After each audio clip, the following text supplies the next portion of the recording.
Eric, it's great to have a chance to meet you, man. And What's going I on? must have missed you at the RBCX Music industry event that Oh, we were there. they had here Oh in man. my place, of course, Toronto, which was very cool. You were there, correct? Yeah, I was there. I was talking to some people. I must not have seen you. I missed you. My bad, Rudy. No, no, no, it's okay. Hey, look, the place was packed, and there were a lot of people there, man. Did you have a Yeah. good time? Oh man, I was in line eating some good food, talking to some cool people. Yeah, it was amazing. It was amazing. But it would have been more amazing if I had met you. Man. Well, my friend, we finally had a chance to do this. No, but you know what was amazing? What did you guys do the very next day? Post Malone. You saw There you Post go. Malone. Oh man, it was so crazy. So crazy. He's one of my um artists that I used to listen to growing up. So it was crazy just like seeing everything in real time, you know? You know, Yeah. the party would not have happened. You going to Post Malone would not have happened if it wasn't for because you are now an alumnus with first up with RBCX Music for 2023. Congratulations on that, man. Thank you How so does it much. feel being part of this program? Oh, it's amazing, man. It's amazing. They've brought so many opportunities and like networking opportunities, financial support, everything. They've been really helpful in helping me continue and grow my career as an artist. So yeah. When did you hear about this and how did you apply for this, man? Did somebody tell you about it? Did you hear about it? It was well, I had known about RBC Music for like since like 2020 or 20 yeah 2020 because Jem, one of the program coordinators, she reached out to me to do a performance for them like during COVID. But then so we did that and it was really dope. It was really fun. But then I hadn't really done anything with them until this year where I seen one of their ads and then I applied through there and then we got in, and then yeah, here we are. Now, for folks who But, don't know what First Up with RBCX Music is, can you explain it, please?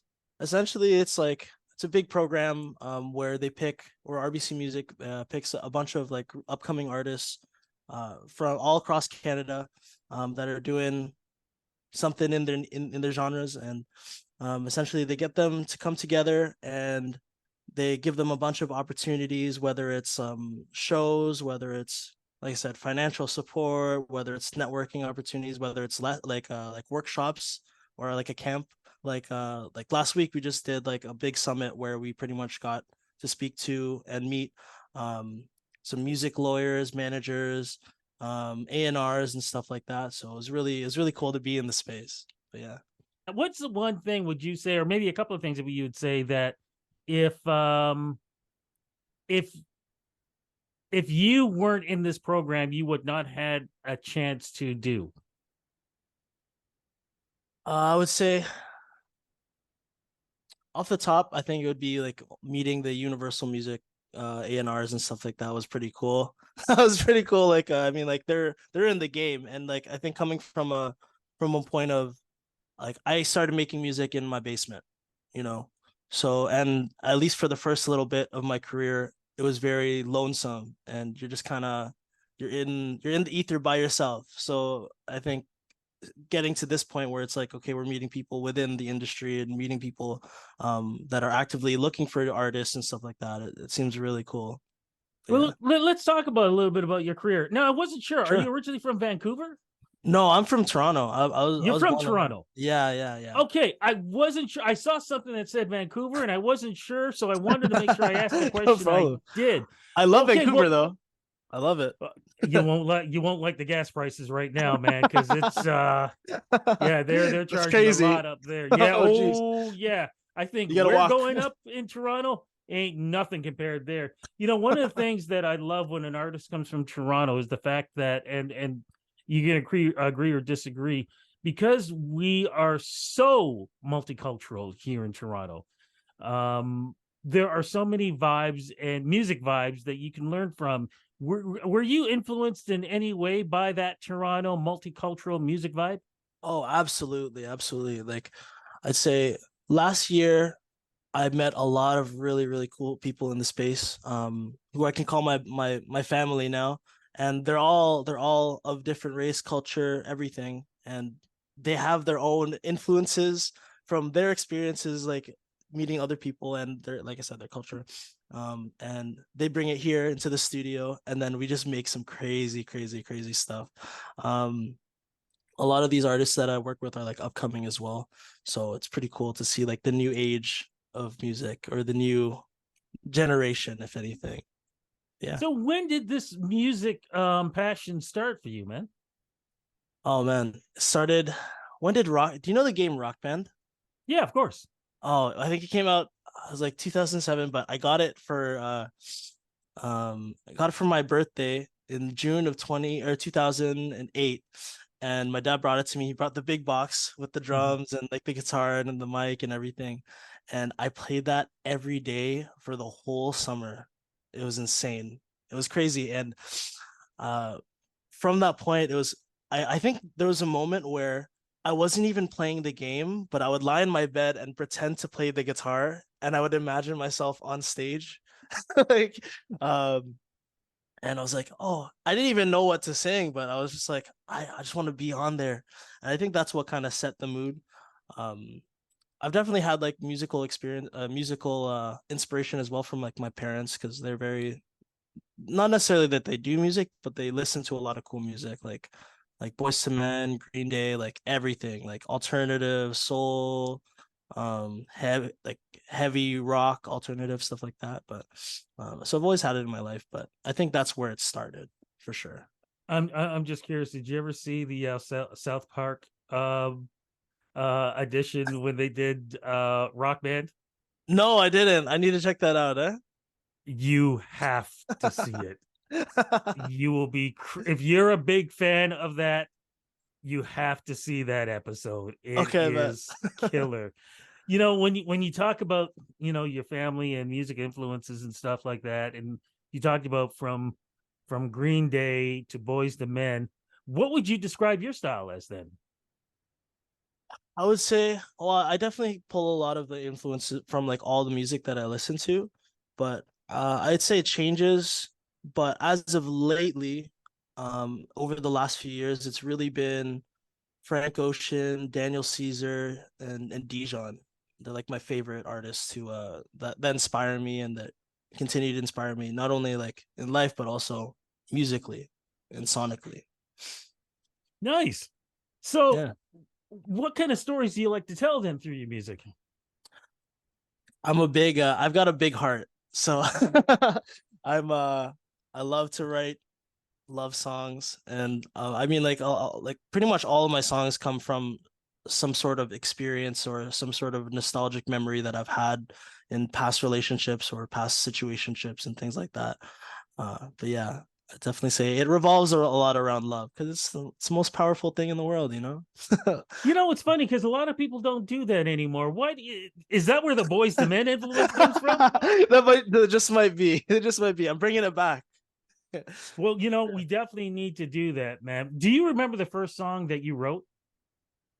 The first song that I wrote was with my good friend, and it's actually out right now. It's called Interlude.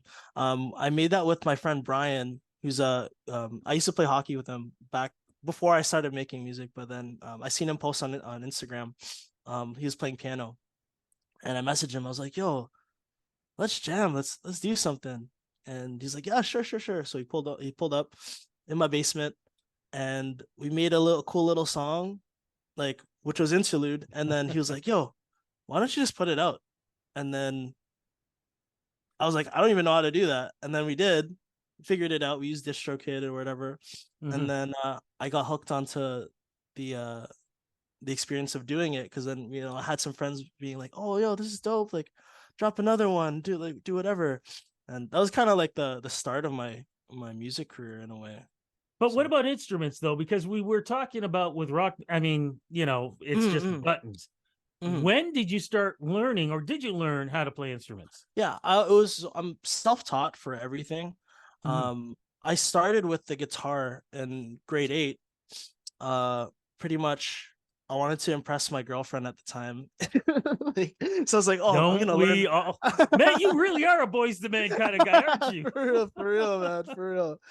Yeah, no, I picked my dad bought me an acoustic guitar, just like the one of the basic ones, and I would watch YouTube tutorials and kind of figure my way out how to do a C chord, how to do, like the basic shapes and stuff. And I think over time I started to really find my own taste, if that makes sense. It took a lot of time Yeah. for sure, like longer than if you were to take like the classical route, but I guess I learned more about like my ear and my taste like throughout the years. And then as of lately, over the past, I'd say like maybe 2 years, I've been really like learning how to play bass, get that Motown funk, you know what I mean? So Yeah, you know yeah, what? yeah. Bass has always been one of my favorite instruments, man. Oh yeah, oh yeah. So I can completely understand that too. What is it like for you as an emerging artist trying to get shows, especially when you had the pandemic going and there were no shows? I mean, here you are trying to get your stuff out there, and then you Mhm. had a point in time where you couldn't do it except through platforms like this. It was definitely tough. Especially because I was literally just starting out and I felt like, man, where do I go? Like who do I talk to? Where do I go? Like I would do um prior to COVID, I started to do a lot of open mics just to kind of get my feet wet. Mhm. But once COVID happened, there was nothing going on. So for when RBC hit me up to do the like the online live performance, I was like, oh, this is kind of cool. I didn't know I could do that, so they kind of opened me up to online performances. But since then, as things started to open back up again, I started to get out into the world, into Toronto, and kind of meet new people. And I'd find out about these events like happening, like sorry sessions at Sorry Not Sorry. Um, yeah, it's like underground kind of little like R&B events that we would do, genre specific, but yeah, that was kind of like the start. And then as of late I started to meet, like, for example, Breaking Sound, and we did our headline show with at the Drake, which was really cool last year. um but yeah, now I'm like, I'm ready for more shows, man. I'm ready to do more shows for To sure. do more shows, man, you got to have music. What's the music out there right now? I was on your website and I know there are some songs out there now, man. Mm-hmm. Wait, can you ask that one more time? Sorry. What music do we have out right now? I Oh, mean, that's the only way you can do shows. You yeah, can't just go out there and for have that sure, for pretty sure, face smiling at for people. sure. And I was saying that I did see that you got some songs out right now, man. Yeah, What's yeah. going We, on with we the music? we got some music out. I just dropped one, a single, called "Floored" with my friend Kyle. Got some editorial playlist love, which is dope. I've also got another song coming out in August 18, called "Loose" with Levara, and those songs will be on my debut album coming in the fall. Now, what was the song that you said you just dropped right now? It's called "Floored." Lord, what's that one about? It's about love. I was playing at a venue one time, and there was this girl, this beautiful girl in the audience, and every time I looked at her, I was shaking. Like I had that tremor in my voice, and I had to look away, but it was like it caught me off guard because I wasn't expecting it. I was just expecting to play a show, but then like when she locked eyes with me, I felt like I was falling. I didn't even talk to her. That's how I felt. So that was I guess if anything, Florida's a representation of what I wanted to say. If I anything. hope in some point in time you end up running back into her again. I hope so too. I I would love to see that happen, man. And you did say too, you said you got a album or an EP that's gonna be dropping soon. It'll be an album coming in the fall. I'm just working on the final details right now. So And in the meantime, though, too, any other shows coming up for you? I haven't gotten any planned up just yet. Actually, wait. Technically, I have one tomorrow. I'm playing bass for Levara at Yonge and Dundas Oh, Square. cool. So that should be fun. But in terms of like my own shows, I don't have anything planned as of yet. But most likely when in and around when the album comes out. Fantastic. Look, my Yeah. friend, it has been a slice talking to you, man. Thank you so much, Um, Rudy. Appreciate it it. it is. I'm an old school guy, so when I hear you talking about some old school bands and talking about bass guitar, and for folks who don't understand bass guitar, I'm not talking about some little, no, you got to have the long neck bass guitar. Yeah. Real ones though, for um sure. the real ones. It's great to see that the respect is still there for the music that I grew up on. So congratulations on being part of first up with RBCX Music. Congratulations on the career, and looking forward to seeing everything you're doing in the future, man. So thank you so much, Rudy.